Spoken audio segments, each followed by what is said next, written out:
linearitas. Ya. Ini linearitas ini kita lihat di sini. Saya sebagai persyaratan atau regresi linear. Ya. Pengujian pada SPSS dengan menggunakan test for linearity dengan 0,05, dua variabel dikatakan mempunyai hubungan yang linear bila signifikansi taraf signifikansi 0,05. Ya. Iya, Dua variabel 0,05. dikatakan punya hubungan linear bila signifikansi kurang dari 0,05. Ya, jadi kita tambahkan sini. Jika nilai sig linearity lebih dari 0,5 terdapat hubungan linear. Bila nilai signifikan linearity itu kurang dari 0,05 tidak terdapat hubungan yang linear. Itu aja. Ini yang penting. Yang ini tadi pemantai aja ya. Jadi saya ulangi, nilai signifikan linearity lebih dari 0,5 berarti ada hubungan linear. Hubungan linear itu kan garis lurus nih. Persamaan linear kan, YX. Berarti memang kuat dia. Kalau udah ada persamaan garis lurus ya bisa diambil regresinya gitu. Jika nilai sig linearity kurang dari 0,5 tidak terdapat hubungan linear. Dan jangan lupa Bapak Ibu, ini nih. Nah, nanti Bapak Ibu tanya sama STTIK, apakah boleh memakai hubungan? Ya, hubungan misalnya judul tesis apa disertasinya gini.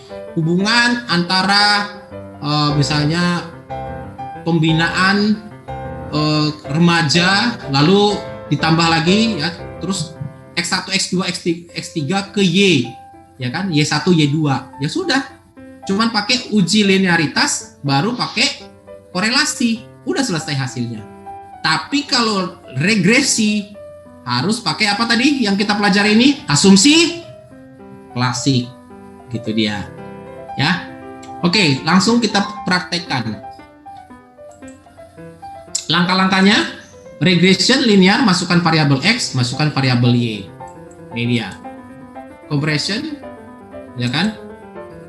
Maka compare means variabel Y, variabel X, klik option, centang test for linearity. Perhatikan bagaimana saya membuatnya. Analyze, compare means. Oke, compare means. Saya ulangi. Analyze, compare means. Ya. Masukkan independennya kesepuasan sini. Beban kerja ke sini. Lingkungan kerja ke sini. Promosi kerja ke sini. Oke. Kemudian option test for linearity. Oke. Nah nih, Bapak Ibu, kalau kita mengukur linearitas, yang kita lihat itu adalah kolom keduanya ini. Nih, berapa dapatnya? 0,472. Dikatakan di signifikansinya berapa tadi? Kalau di atas 0,5, ya berarti di atas 0,5. Kalau di bawah 0,5 tidak ada. Ya, 0,05. 0,472 itu lebih besar atau lebih kecil dari 0,05? Lebih besar. Nah, berarti terdapat lolos hubungan yang linear. Udah selesai Bapak Ibu. Itulah asumsi klasik.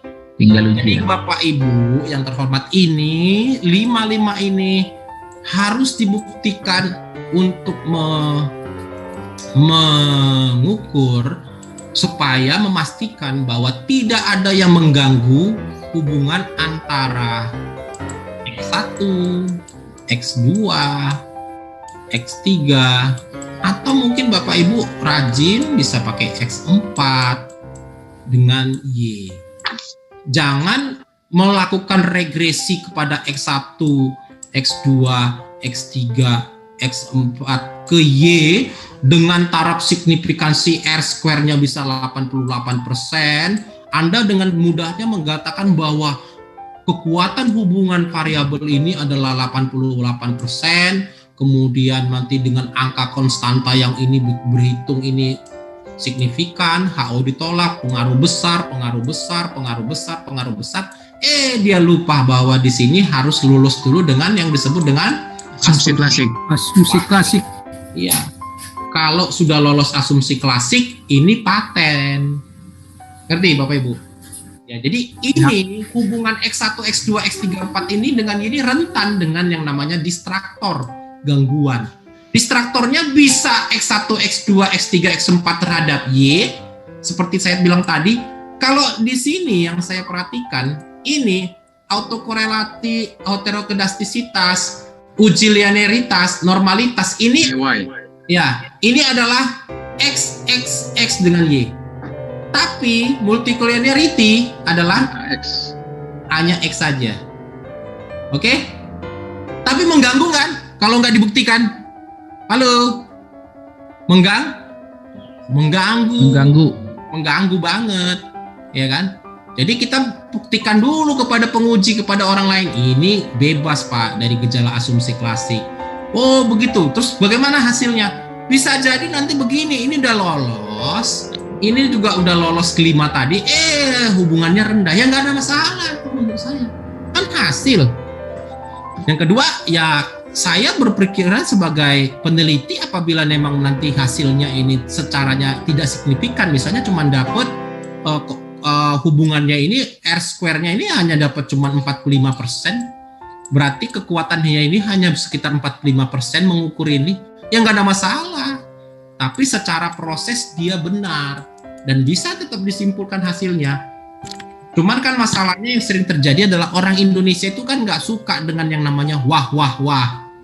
Kalau nggak wah nggak suka gitu. Ngerti kan maksud saya Bapak Ibu? Halo, saya kasih bocoran. Orang Indonesia itu suka kalau meneliti itu hasilnya langsung signifikan gitu loh.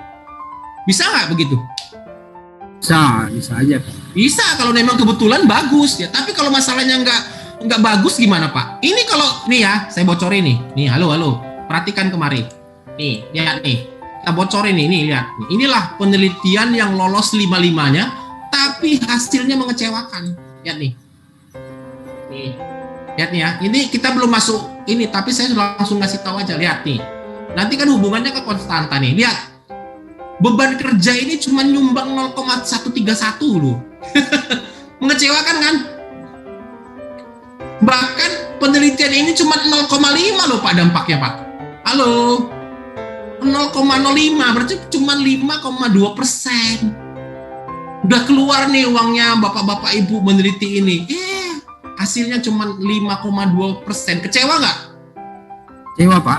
Kecewa, udah keluar banyak. tapi itulah orang Indonesia. Padahal kalau di luar negeri mah nggak ada masalah. Kenapa orang luar negeri itu suka yang namanya proses? Makanya orang luar negeri itu, ini saya mau tanya ya, siapa dari Bapak Ibu suka dengan medical check up? Halo? Kegagalan suatu hasil ya.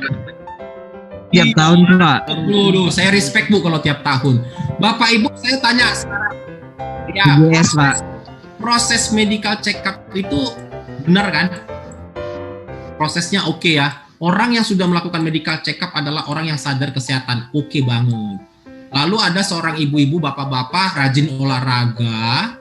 Dia pergi ke Prodia. Wah, semangat dia. Pak, saya mau medical check up. Oke, keluar. Track. Hasilnya adalah kolesterol naik. Gula naik. Ya. Kolesterol naik, gula naik, asam urat naik. Terus dibilang, saya nggak mau medical check up lagi lah. Payah, udah dibayar 500.000 atau 1 juta, mengecewakan. Nah itulah orang Indonesia. Harusnya senang Pak ya. Padahal ini bermanfaat. Halo. Justru itu yang mau diketahui Ini Pak. bermanfaat. Iya Pak. Iya bermanfaat.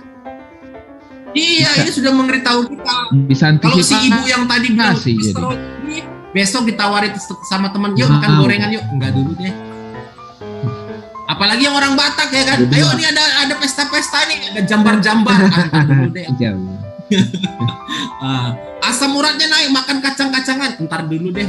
Gulanya naik, mulai deh makan nasi kurang, ya kan? Banyak makan sayur, olahraga. Ini kan bagus, ya kan? Dia walaupun hasilnya nggak enak, tapi dia mewarning kita hal-hal yang baik. Tapi kalau saya perhatikan di Indonesia, itu kalau sidang kebanyakan suka yang wah wah wah wah. Walaupun kita belum belajar regresi. Kalau di Medan enggak Pak ya? Nanti maunya 80%, 75%,